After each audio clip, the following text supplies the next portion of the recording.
Amigas y amigos, bienvenidos a una nueva emisión de Plan Agropecuario TV. Es un gustazo reencontrarnos a través de la pantalla de CRTV, llegando a lo largo y ancho del país, a través de DirecTV, de los canales de cable de Montevideo y del interior, programa que va a quedar accesible en la página web del Plan Agropecuario y en el canal de YouTube institucional. Acabamos de terminar la Expo Prado 2023, el Plan Agropecuario estuvo presente con algunas charlas, también con firma de acuerdo, todo esto lo vamos a estar compartiendo, pero antes de compartir estas novedades queremos enviar un fuerte abrazo a la familia Lemos de Sarandí del Chilla, que estuvimos un ratito, nos encontramos con Richard y Emily allí en la Expo Prado, nos comentaban que miraban el programa y bueno, un saludo grande para ellos, también para la familia Itzaina Gastambide, ya que estuvimos conversando con Sergio y Gilo, también en Expo Prado, también a la familia Echepare Abril, ya que nos encontramos con muchas personas de todo el interior, de todo el país, que nos comentaban que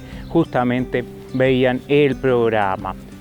Realizados los saludos, corresponde comenzar esta nueva emisión, programa número 80 de Plan Agropecuario TV. Compartimos los avances. En el programa de hoy vamos a estar conversando con la ingeniera agrónoma Jimena Gómez, técnica del Plan Agropecuario en Cerro Largo, sobre módulos de alta producción, reserva de forraje en pie, ahora que tenemos la oportunidad durante la primavera y ya pensando en tener pasto en el verano. Conversamos en el marco de la Expo Prado 2023 con el ingeniero agrónomo Marcelo Pereira sobre los aprendizajes obtenidos en el proyecto Gestión del Pasto y también cuáles son las alternativas para los productores pensando que se acerca el verano. También en el marco de Expo Prado 2023 se firmó un convenio entre el Instituto Nacional de Colonización, el Instituto Plan Agropecuario y el Banco República para facilitar préstamos para proyectos de desarrollo en establecimientos de colonos. A esto se refiere el ingeniero agrónomo Esteban Carriquiri, presidente del Plan Agropecuario. Charlamos con el ingeniero agrónomo Federico Condon sobre el comportamiento y resultados de una pastura compuesta por avena con una intersiembra de dactilis. En el marco de la sección Historias y Personajes compartimos el último capítulo de Charles Darwin y la teoría de la evolución de la mano del ingeniero agrónomo Marcelo Pereira.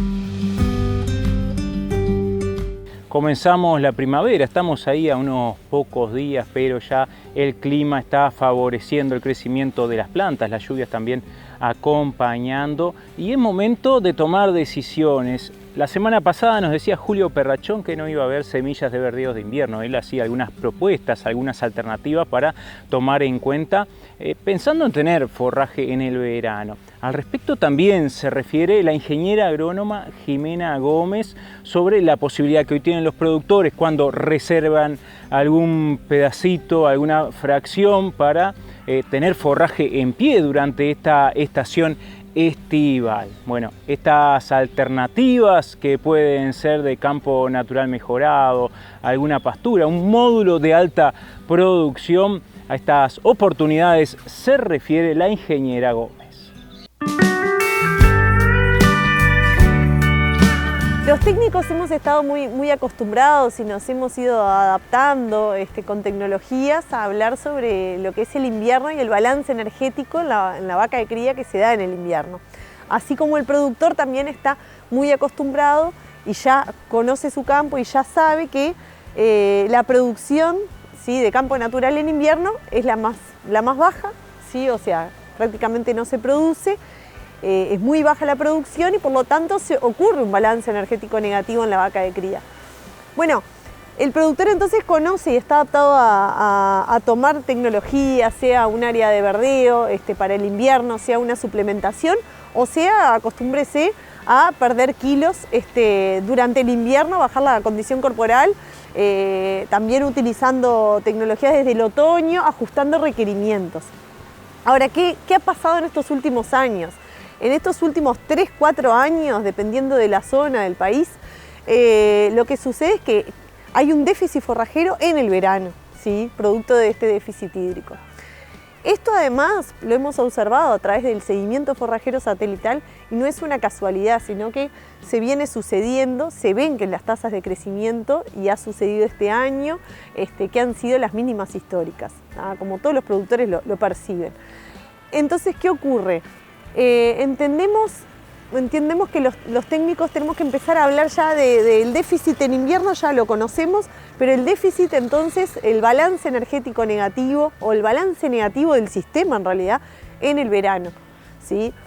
Para eso, bueno, hemos estado viendo y tratando de transmitirle al productor que tenemos que empezar a ver los sistemas desde la primavera entonces, y no solo desde el otoño ajustando requerimientos, sino desde la primavera, ¿sí? Generando pasto. ¿Por qué desde la primavera? Porque bueno, también gracias a esos más de 20 años de información que aporta el seguimiento forrajero satelital, se ve que para todos los campos la primavera es el momento de mayor producción de forraje, de mayores tasas de crecimiento de forraje de campo natural. Incluso es preferible, la peor primavera es mejor que el peor verano en su producción de forraje.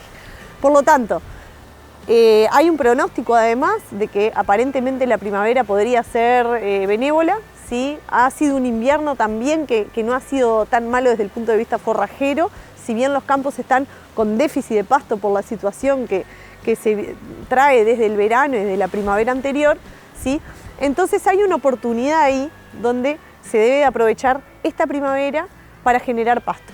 Y no olvidarnos de lo que ya sucedió y encantarnos comiendo, digamos, la tasa de crecimiento que se va a generar en la primavera y conformarnos con eso, sino que aprovechar esa oportunidad donde, si se da una buena primavera con buenas tasas de crecimiento, cargar parte del sistema no resulta tan caro, digamos, desde el punto de vista productivo, ¿ah?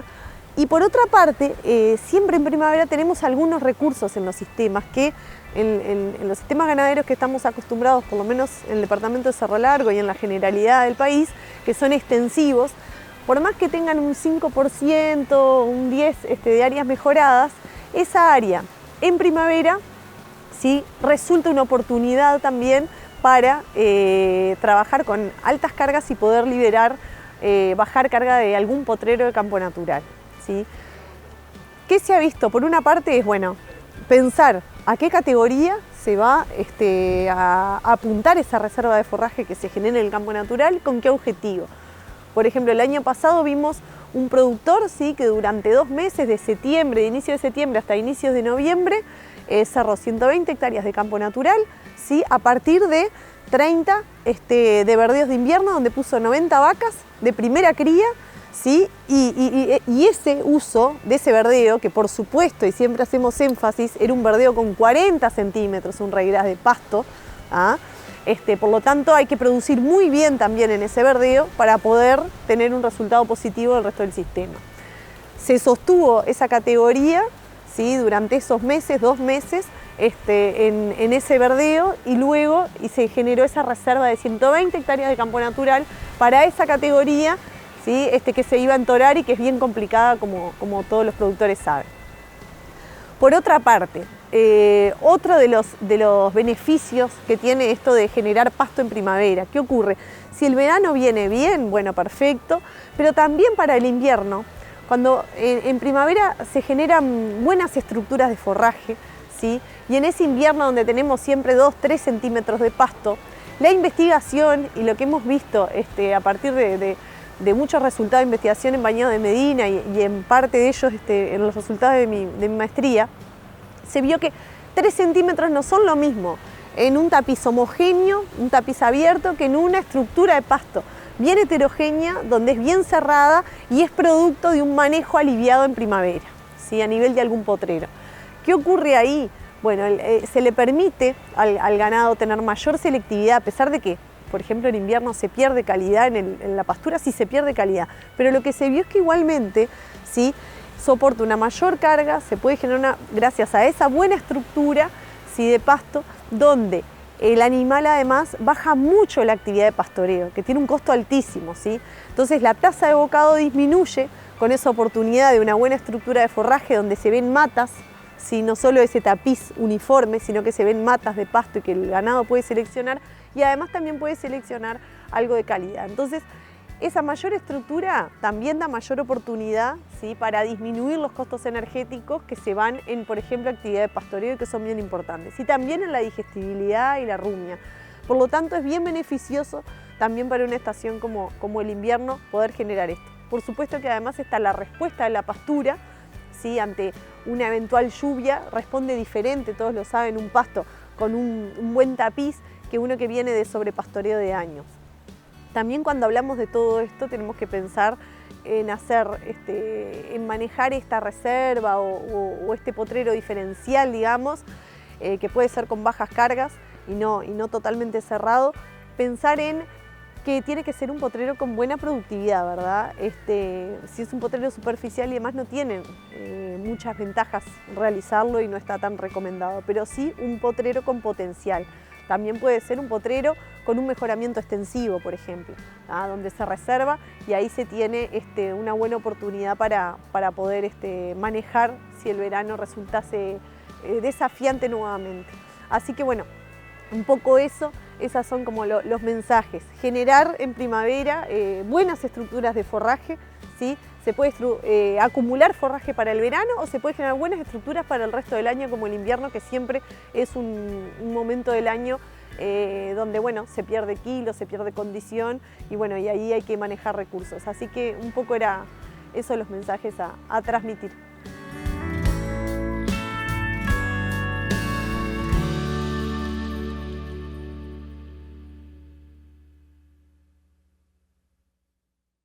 Si es de origen animal o de origen vegetal, no dejes pasar, el problema hay que evitar. ¿Qué no se puede pasar? Carne bovina, ni suina ni ovina, ponerse las pilas, no dejes que pasen. Aves ni peces, chacinados, no dejes que pasen. La fruta, las flores, las plantas, los hongos, las hojas, maderas, semillas, raíces y polen tampoco. ¿Y qué más? No pases animales exóticos o domésticos habituales, tampoco un insecto, una abeja o un ácaro. Si es de origen animal o de origen vegetal, no dejes pasar, el problema hay que evitar. ¿Qué no se puede pasar? Agroquímicos no pueden pasar, productos veterinarios no pueden pasar, los lácteos no pueden pasar, ni queso, ni helado, ni leche o manteca, yogures no pueden pasar. ¿Y qué más? Tampoco los cueros, las pieles y hasta pezuñas no pueden pasar, los huesos o plumas no pueden pasar, los huevos no pueden pasar. Si es de origen animal o de origen vegetal, no dejes pasar, el problema hay que evitar. Los productos de origen vegetal o animal no permitidos pueden poner en riesgo nuestra bioseguridad si pasan por la frontera. Evitemos que pase. Ministerio de Ganadería, Agricultura y Pesca. Informate más en nuestras redes sociales.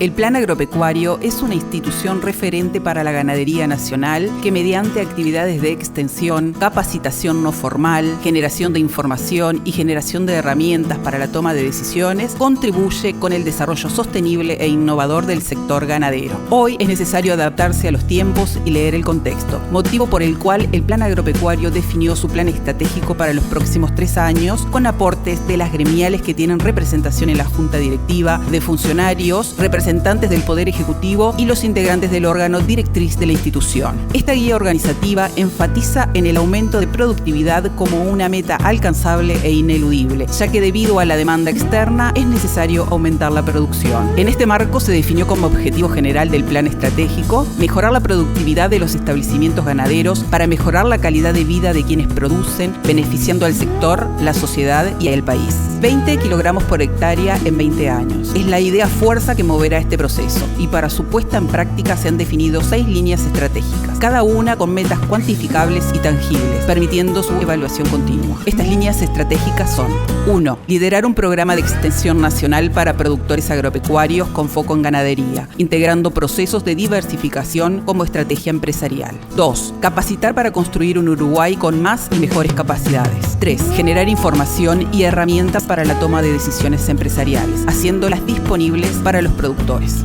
4. Promover y mejorar la comunicación con los usuarios de los servicios brindados por el Plan Agropecuario. 5. Generar proyectos que mejoren la producción y el negocio de los productores de manera sustentable. 6. Fortalecer los principales activos institucionales, el capital humano, los equipos y la imagen del Plan Agropecuario. Con este mapa, que guiará a la institución durante los próximos 3 años, nos proponemos continuar cumpliendo los objetivos institucionales expuestos en la Ley de Creación del Plan Agropecuario, manteniendo el compromiso con el desarrollo de los productores, el sector ganadero y el país. Para conocer el plan estratégico completo, acceda a planagropecuario.org.uy. En el marco de Expo Prado 2023 se realizó una actividad de parte del Plan Agropecuario, una charla que tiene que ver con la ganadería, claro está, con las empresas, con los aprendizajes obtenidos en el marco del proyecto FPTA 356 Gestión del Pasto. Al respecto conversamos con el ingeniero agrónomo Marcelo Pereira. Estos aprendizajes, claro está, tienen que ver con el manejo a nivel predial de los establecimientos que se pueden evaluar o valorar como que hacen las cosas bien, pero también pensando en la primavera. Bueno, ¿qué se puede repetir, qué se puede copiar de estas empresas para que se aproveche mejor el forraje y las pasturas durante esta primavera y pensando, claro está, en el verano? Bueno, acabamos de terminar la charla acá en la sala de conferencias del Prado y en realidad lo que hablamos son sobre buenas noticias que se avecinan. Y estas buenas noticias son con respecto al clima. Los pronósticos del clima afirman que para el trimestre septiembre, octubre y noviembre hay mayores probabilidades de que llueva por encima de lo normal y que también haya temperaturas por encima de lo normal. Eso tiene una connotación importante que repercute claramente sobre el crecimiento del pasto. Si bien no es tan simple y hay variables que pueden jugar en forma contradictoria, es decir, el hecho de que haya más temperatura y habiendo lluvias puede haber tal vez algún problema en el balance hídrico. Pero si lo miramos en términos relativos con respecto a las 3 primaveras anteriores, indudablemente van a existir una situación bastante mejorada en ese sentido. Por eso aparece por un lado una gran oportunidad y también un gran desafío de aprovechar esta buena primavera que se viene entre comillas, para realizar 2 cosas fundamentales. Uno, para poder producir bastante bien, pero gastando muy poco, y la otra, tener la oportunidad de recuperar los campos naturales, ya que los mismos han sufrido muchísimo. No hay que olvidarse que las sequías degradan los campos naturales y hay muchas especies, sobre todo las especies perennes estivales rastreras, que pertenecen a la tribu de las panicias, que se ven muy afectadas por la falta de agua. En ese sentido, el proyecto Gestión del Pasto ha encontrado 5 grandes variables que hacen a la buena gestión del pasto. Uno, que conocemos todos, es la infraestructura, donde destacamos para esta primavera no solamente el agua y las subdivisiones, sino fundamentalmente la sombra, ya que se anuncian altas temperaturas o probabilidad de existencia de temperaturas más altas que lo normal. En ese sentido, siempre tenemos que estar pensando en los árboles, en el hecho de plantar árboles. Es una medida que se toma en el largo plazo. La otra gran variable es la existencia de áreas productivas estratégicas. En general, hablamos de los módulos de alta producción forrajera, es decir, lugares donde se puede acumular mucho ganado con buen desempeño y que permite un buen manejo del campo natural. Pero este año queremos hacer énfasis en otro tipo de módulo, que es el módulo de prevención de crisis forrajera, que no es más que los diferimientos de pasto, y en este caso el diferimiento de pasto primaveral, donde a los potreros el hecho consiste en cerrar un potrero bueno en el mes de octubre y noviembre, lo cual por un lado permite que semillen las especies invernales y que aumente la invernalidad de los campos, pero a su vez esto determina que el resto del campo se pueda manejar con una mejor calidad del forraje y va a permitir una buena llegada de luz para que el esqueleto ese de campo natural, integrado por especies rastreras perennes estivales, se recupere. Tenemos que fomentar la recuperación de ese esqueleto, y eso se recupera dándole luz, no sobrecargándolo, pero tampoco dejando que las especies lo sombreen, y en el caso de los mejoramientos, evitando que estos tomen mucho volumen y sobre todo tener en cuenta la fertilización, no por el lado de fertilizarlo, sino por el lado de disminuir o evitar la fertilización para que ellos no tomen en cuenta y adquieran volúmenes muy altos que sombreen al campo natural. La otra variable es el manejo animal, todo lo que hace referencia al buen manejo del rodeo de cría, asignándole una correcta oferta de forraje a aquellas vacas que tengan pobre condición, lo mismo para el caso cuando corresponda el tema de los ovinos. Y finalmente tener un buen sistema de monitoreo que nos permita referenciarnos con nuestros productores cómo vamos para poder adaptarnos. Y ahí el índice sobre el plato de comida, es decir, mantener una correcta oferta de forraje para los animales, va a ser fundamental. Si esas 5 variables nosotros le ponemos o la ponderamos como mala, buena y muy buena, hay 243 posibles combinaciones. O sea que hay mucho por hacer, hay mucho por trabajar, pero sí aprovechemos esta oportunidad para producir bastante bien a bajos costos y recuperar nuestros campos naturales.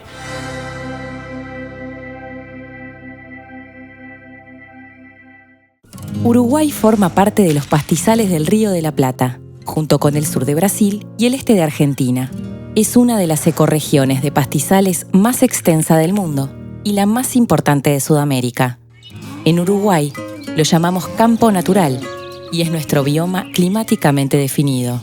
En proporción, Uruguay es el país con más superficie de campo natural en la región. Históricamente, esta condición ha determinado que la ganadería sea una de las principales actividades productivas del país, con un fuerte componente de producción familiar, generando empleo para miles de personas y comunidades en todo el territorio. Las características de la producción ganadera local sobre pastizales naturales brindan un diferencial competitivo, producto de la estrecha relación que existe entre la calidad de la carne y las pasturas que alimentan al ganado. Esta forma de producción es un privilegio exclusivo de pocos países en el mundo. La gran diversidad de especies vegetales que tiene el campo natural lo hace más resiliente a eventos como sequías, precipitaciones excesivas y otras perturbaciones potenciadas hoy por el cambio climático. Conservar en buen estado el campo natural es fundamental para alcanzar una producción ganadera sostenible. Para ello, es necesario implementar un manejo adecuado del ecosistema, como por ejemplo, trabajar con más pasto, es decir, mantener una buena altura de pasto durante la mayor parte del año. Esto se logra ajustando la carga animal, acumulando pasto para épocas de poco crecimiento y dejando descansar potreros sobrepastoreados, entre otras estrategias. Estas medidas de fácil realización y bajo costo aumentan la productividad y al mismo tiempo favorecen la conservación de la biodiversidad. Conectá con nuestro campo natural.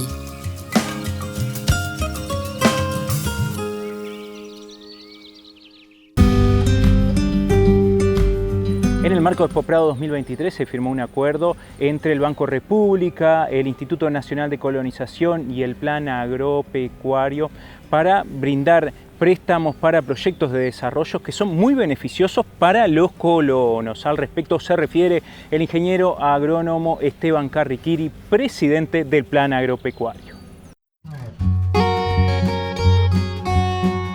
Hoy firmamos un convenio, Plan Agropecuario, con el Instituto Nacional de Colonización y con el Banco República, por el cual los colonos van a tener acceso a un crédito para desarrollo de sus predios, de sus establecimientos, con una tasa cero, es decir, con una tasa subsidiada, y en el cual el Plan Agropecuario de alguna manera va a ser un facilitador para desarrollar proyectos productivos, brindar el asesoramiento necesario para generar ese tipo de proyectos de desarrollo. Es un trabajo que se venía planteando ya desde hace algunos años, la posibilidad de apoyar al Instituto de Colonización, y bueno, hoy se firmó ese convenio, un esfuerzo conjunto importante, en un momento donde la ganadería y la agropecuaria en general está necesitando de este tipo de apoyos, tener esta este acuerdo me parece que es una cosa importante. Y básicamente se necesita desarrollar un proyecto productivo y dentro de un proyecto puede incluirse cualquiera de esas cosas que tú nombraste o muchísimas cosas más. Es decir, desarrollo de infraestructura, insumos, servicios, asesoramiento, todo puede estar incluido en un proyecto. Lo importante es que haya un proyecto detrás por el cual el productor apueste a dar un paso hacia adelante con su establecimiento, con su predio y pueda salir a una escala de trabajo que le beneficie económicamente, que le permita sostener a su familia y que permita sostener a la base productiva de los productores en la ruralidad. Un poco el convenio lo que prevé es que el plan tenga la responsabilidad técnica en los proyectos. Eso lo que quiere decir es que obviamente probablemente vaya a evaluar, vaya a auditar y también pueda no directamente asesorar productores, pero sí contratar técnicos para que sean los formuladores del proyecto. O sea, el plan está dando de alguna manera una garantía de calidad en que este proceso vaya en el fin pensado. Y bueno, a partir del proyecto de la firma de hoy ya está operativo, por lo tanto diría yo que hoy ya está operativo el procedimiento, es comunicarse con el plan agropecuario, comunicarse con el banco, es buscar el canal de acceso, pero todos estamos apostando un poco a generar un canal común de comunicación.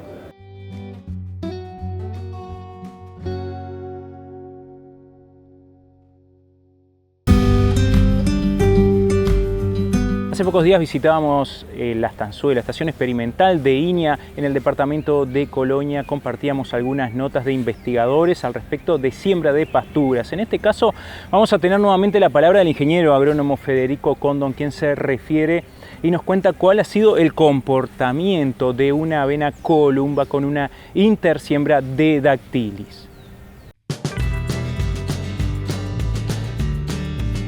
El otro caso que íbamos a ver en la jornada de hoy es una intersiembra de capela sobre una pastura de Dactylis, si no recuerdo mal, de segundo año. Una pastura que había sufrido bastante la seca, está fuera del circuito, está en la parte de lo que el tambo destina a lo que es recría, que está fuera del circuito más intenso de pastoreo, donde básicamente la idea era complementar ciclos, ¿no? En el momento en el que el Dactylis tiene una producción que todavía no ha levantado, tener una intersiembra de avena nos permitía cosechar forraje a partir del verdeo, ¿no? En esa situación. Simplemente por complementariedad de ciclos y bueno, darle una oportunidad también al Dactylis a que se recupere y que vuelva a tomar su protagonismo en esa pastura. Fue exactamente siembra igual al de esta parcela que tenemos acá. Si no recuerdo mal, la siembra fue de 85 kilos de semilla de capela por hectárea y fue sembrada en la segunda quincena de marzo. No me acuerdo si fue el 16, una cosa así de marzo, que es una siembra que yo considero en el borde de tarde para lo que es avena, ¿no? Sobre todo aquí en el sur, la avena tiene un nicho, como ya dije antes, más temprano, sobre todo principios de febrero. Bueno, la fertilización es todo un tema, ¿no? Porque estamos pasando de una situación en la cual los cultivos de invierno dependían fundamentalmente de la fertilización a una situación donde de repente tenemos exceso de nitratos, sobre todo por la sequía y por la falta de agua, ¿no? Entonces mi recomendación sinceramente es monitorear. Si la expectativa es de alta producción de nitratos, yo me jugaría a una fertilización de resiembra post-pastoreo de acuerdo a necesidades del cultivo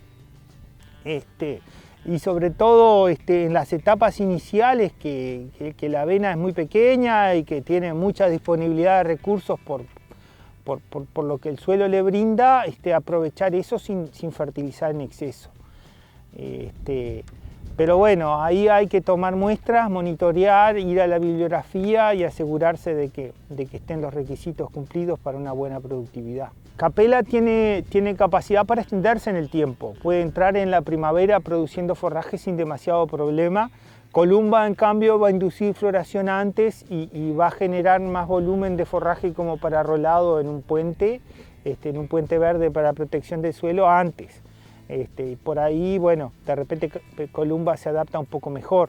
Sí, en cuanto a las características sanitarias, Uruguay es un ambiente muy agresivo del punto de vista de enfermedades, sobre todo enfermedades foliares. En condiciones de pastoreo, la avena tiene la ventaja de que el pastoreo mismo retira el material foliar y por lo tanto reduce la cantidad de inóculo que genera la enfermedad en el cultivo, ¿no? Entonces, pastoreando uno indirectamente limpia el cultivo a su vez. Eso nos ha llevado a tener una estrategia de buscar resistencia en planta adulta.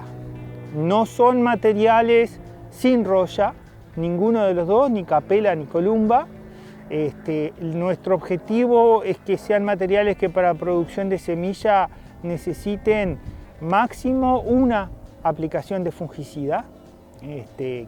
Columba en algunos años a veces requiere una segunda en este momento, ya después de tantos años de ser liberada, pero que bueno, son materiales en el que el porcentaje de infección no avanza en forma exponencial y rápida, de una forma que comprometa la producción.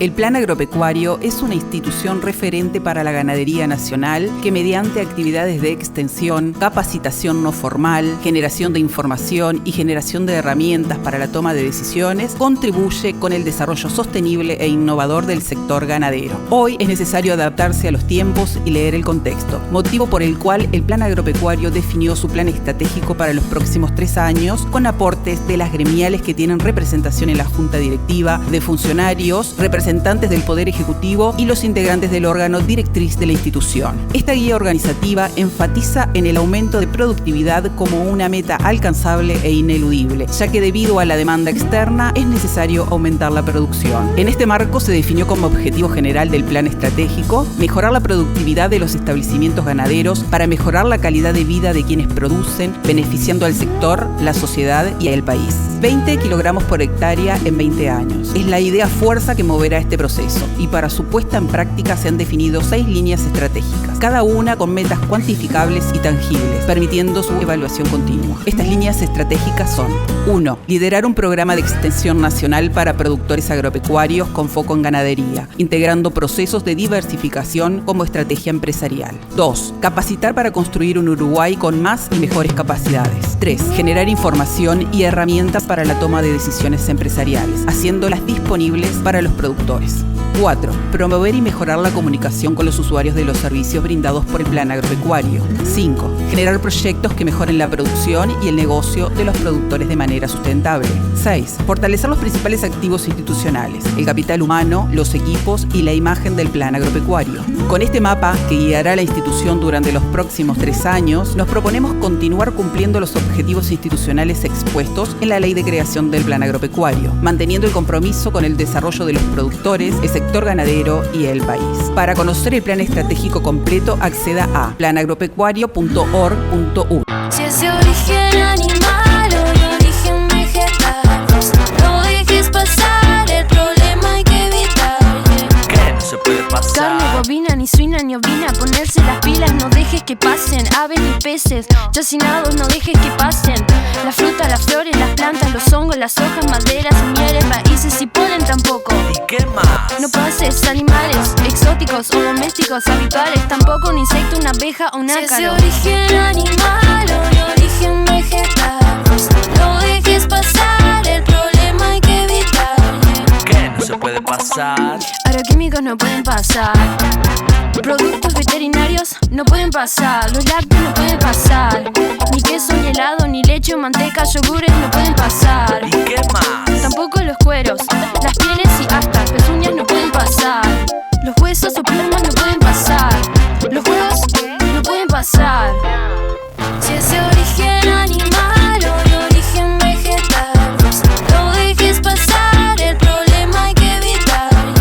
productos de origen vegetal o animal no permitidos pueden poner en riesgo nuestra bioseguridad si pasan por la frontera. Evitemos que pase. Ministerio de Ganadería, Agricultura y Pesca. Informate más en nuestras redes sociales. En la sección Historias y Personajes vamos a compartir el último capítulo de Charles Darwin y la teoría de la evolución, su viaje al Uruguay, los distintos recorridos que hizo nuestro país. Hoy vamos a estar culminando esta historia de la mano del ingeniero agrónomo Marcelo Pereira, estrictamente con la teoría de la evolución.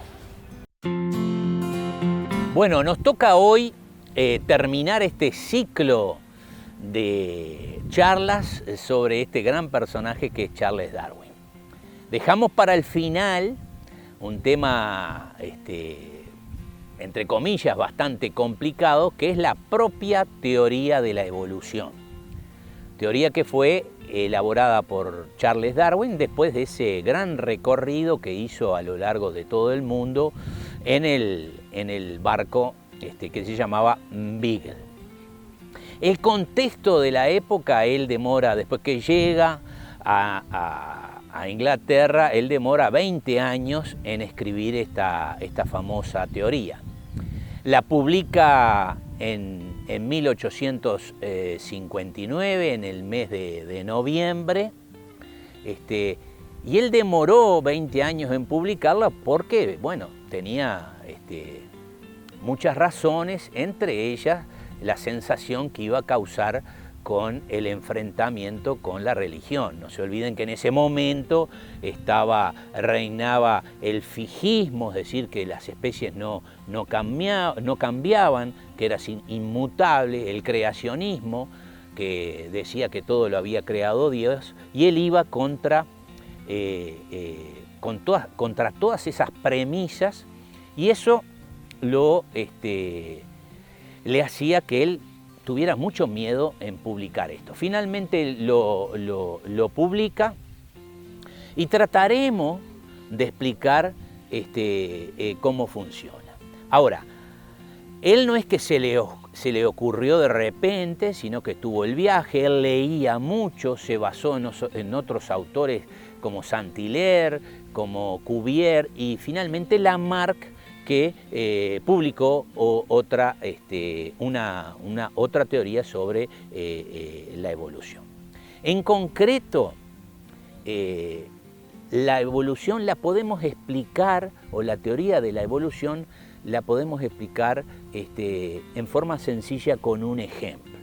Situémonos en Inglaterra, en la época de la Revolución Industrial, donde se utilizaba mucho carbón, donde todo quedaba tiznado de negro, existiendo allí una población de polillas, donde hay variabilidad en su color.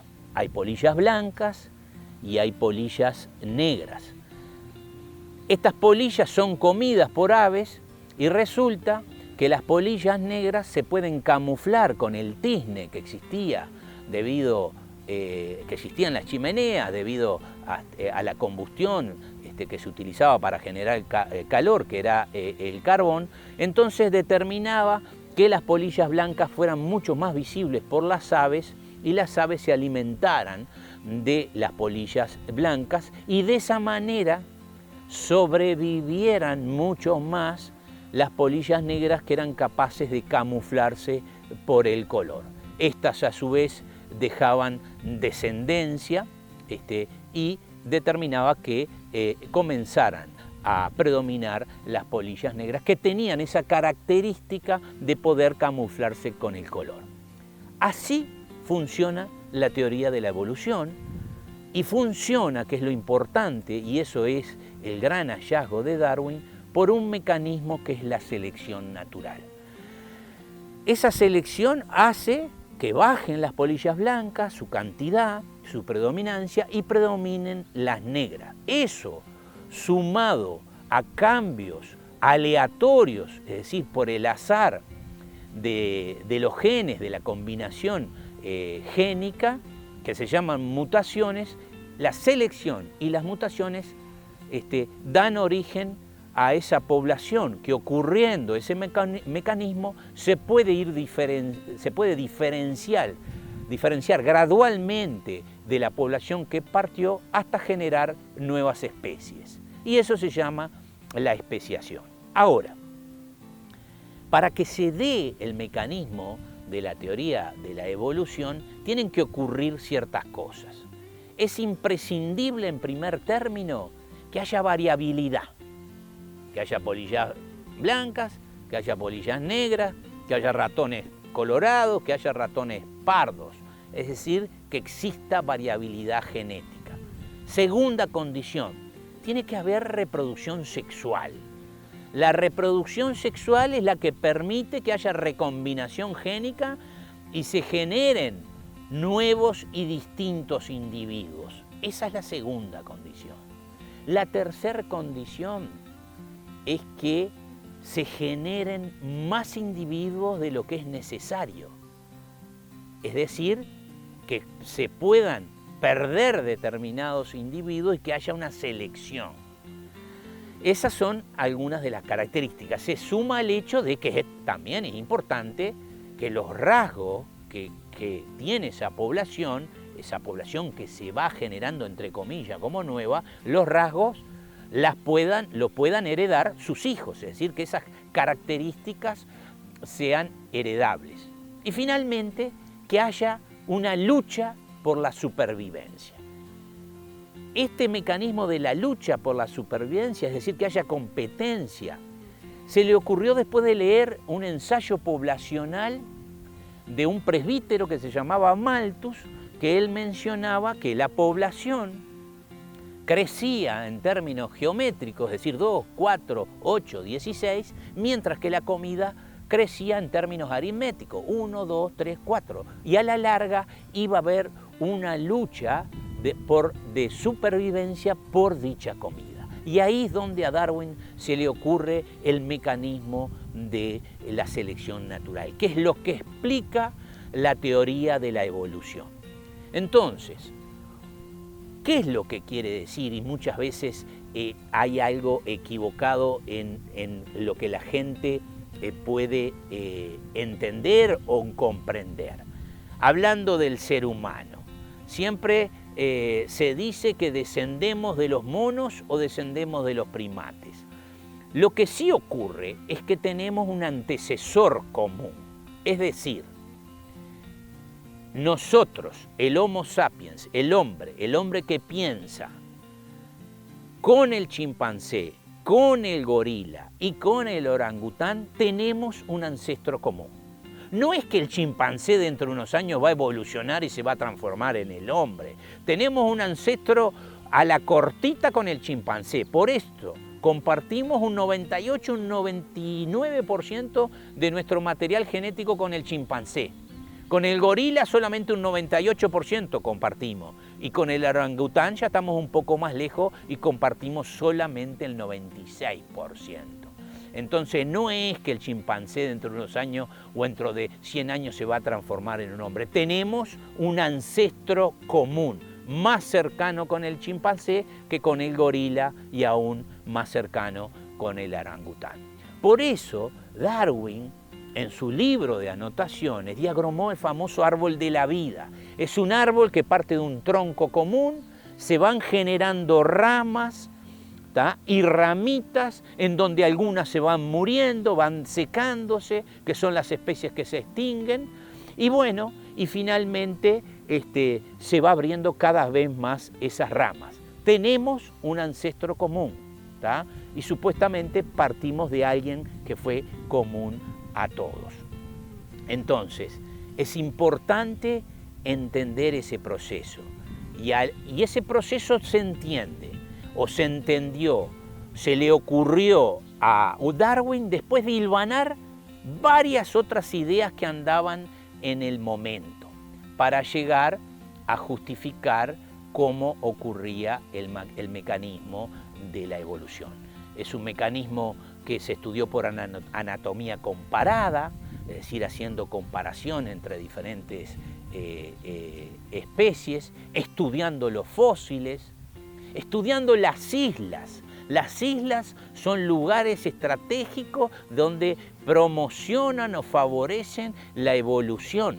Por eso a Darwin siempre se dice que un momento, además de otros, que se le ocurrió o estudiando lo que había visto en las Islas Galápagos, 7 islas donde habían tortugas que tenían diferentes formas, diferente caparazón, donde habían aves que tenían diferentes picos, que habían venido de un ancestro común y por estar en diferentes islas, comiendo diferentes cosas o comiendo materiales que estaban en la tierra o debajo del agua, sobre todo las iguanas, llega a esa conclusión. Ahora, si miramos nuestra especie, a nosotros nos llama la atención, en el hombre también pasa lo mismo. Muchísimo tiempo atrás no había solamente un homínido, sino que nosotros llegamos a convivir con otros homínidos, como el hombre de Neandertal, y por lo menos hay 5 especies diferentes de Homo. Es decir, hoy queda una sola, pero había mucho más especies. Se dice que la evolución es ateleológica, no tiene sentido, no va en una dirección predeterminada. Depende del contexto. A título de ejemplo, el hombre de Neandertal tenía un cerebro más grande que el de nosotros. No sabemos si era más inteligente o menos inteligente. Era más fuerte, era más corpulento. Ahora, tampoco la evolución lleva a la perfección y lejos está de que el hombre sea la perfección. La evolución avanza sin sentido, avanza de acuerdo al ambiente. Hoy sabemos, y Darwin tuvo la brillantez de poder hilvanar todas estas cosas. Ahora, una vez que salió la teoría de la evolución, al otro año, en junio de 1860, se dio un famoso debate después de haber presentado una persona un artículo donde se refería a cosas de Darwin.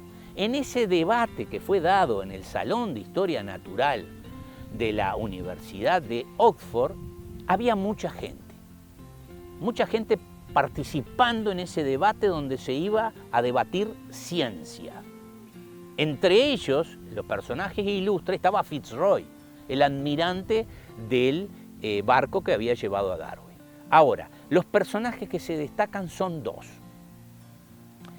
Samuel Wilberforce, un obispo anglicano, que le decían Sam el Jabonoso, porque él tenía mucha labia, tenía mucha capacidad de hablar y con argumentos escaparse cuando lo querían agarrar. Por eso le decían Sam el Jabonoso. Del otro lado estaba Thomas Henry Huxley, un biólogo autodidacta que había estudiado mucho anatomía comparada y le decían el bulldog de Darwin.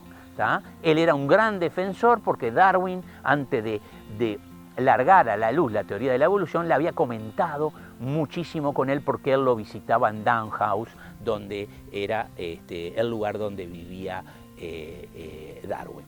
Lo cierto que ese debate nunca fue transcripto, no se sabe en realidad qué tanto de cierto es, pero siempre hubo una creencia que se dijo que Sam, el Jabonoso, le dijo a Huxley, ya que descendemos de los monos, dígame si usted desciende del mono por parte de madre o de padre. A lo cual Huxley le dijo, prefiero descender de un simio y no de una persona que está obstaculizando el avance de la ciencia.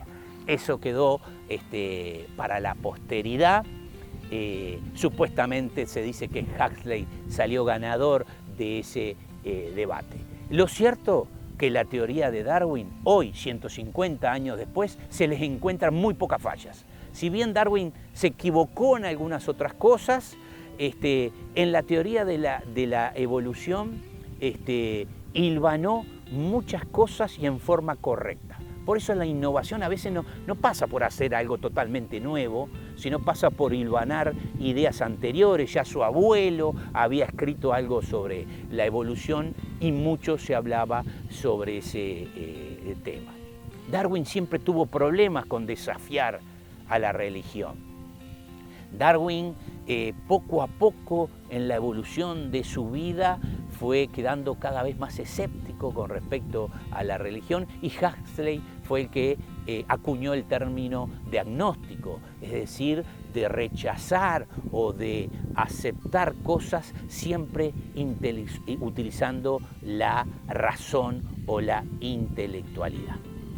Así que es que redondeamos este capítulo con algo que intentamos explicar de forma simple. Ojalá le haya sido de utilidad. Por supuesto que estaremos incursionando en nuevos e interesantes personajes. Nos vemos en la próxima. Muchas gracias. Si es de origen animal o de origen vegetal, no dejes pasar, el problema hay que evitar. ¿Qué no se puede pasar? Carne bovina, ni suina ni ovina, ponerse las pilas, no dejes que pasen. Aves ni peces, chacinados, no dejes que pasen. La fruta, las flores, las plantas, los hongos, las hojas, maderas, mieles, raíces y polen tampoco. ¿Y qué más? No pases animales exóticos o domésticos habituales, tampoco un insecto, una abeja o un ácaro. Si es de origen animal o de origen vegetal, no dejes pasar, el problema hay que evitar. ¿Qué no se puede pasar? Agroquímicos no pueden pasar, productos veterinarios no pueden pasar, los lácteos no pueden pasar, ni queso, ni helado, ni leche o manteca, yogures no pueden pasar. ¿Y qué más? Tampoco los cueros, las pieles y hasta pezuñas no pueden pasar, los huesos o plumas no pueden pasar, los huevos no pueden pasar. Si es de origen animal o de origen vegetal, no dejes pasar, el problema hay que evitar.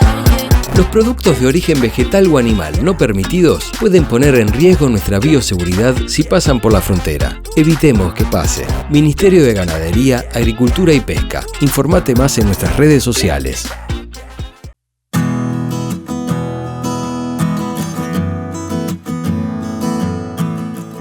El Plan Agropecuario es una institución referente para la ganadería nacional que, mediante actividades de extensión, capacitación no formal, generación de información y generación de herramientas para la toma de decisiones, contribuye con el desarrollo sostenible e innovador del sector ganadero. Hoy es necesario adaptarse a los tiempos y leer el contexto, motivo por el cual el Plan Agropecuario definió su plan estratégico para los próximos 3 años, con aportes de las gremiales que tienen representación en la Junta Directiva, de funcionarios, representantes del Poder Ejecutivo y los integrantes del órgano directriz de la institución. Esta guía organizativa enfatiza en el aumento de productividad como una meta alcanzable e ineludible, ya que debido a la demanda externa es necesario aumentar la producción. En este marco se definió como objetivo general del plan estratégico mejorar la productividad de los establecimientos ganaderos para mejorar la calidad de vida de quienes producen, beneficiando al sector, la sociedad y al país. 20 kilogramos por hectárea en 20 años. Es la idea fuerza que moverá este proceso, y para su puesta en práctica se han definido 6 líneas estratégicas, cada una con metas cuantificables y tangibles, permitiendo su evaluación continua. Estas líneas estratégicas son: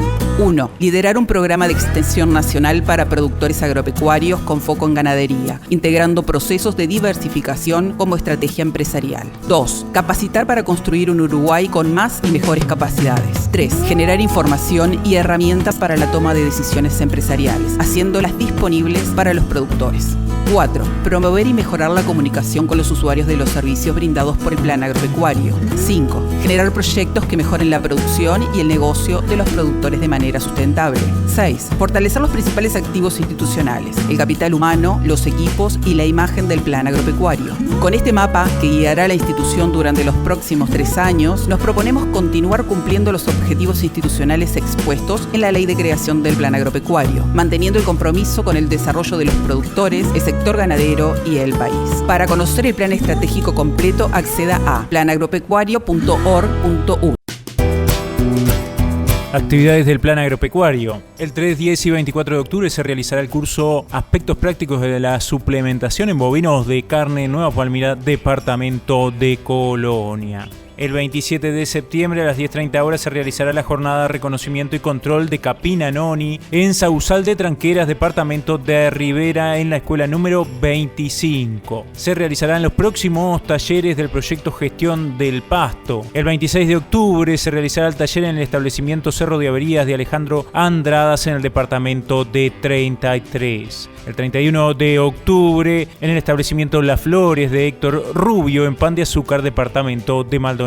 7 de noviembre en el establecimiento El Mirador de Raúl y Fernando Ferro en Sarandí de Navarro, Río Negro. El 8 de noviembre en La Escondida de Oscar Pesano en Polanco del Xi, departamento de Florida. Toda la información sobre actividades de extensión, en este caso de los talleres de gestión del pasto también, capacitaciones a distancia y presenciales, está disponible en la página web institucional planagropecuario.org.uy.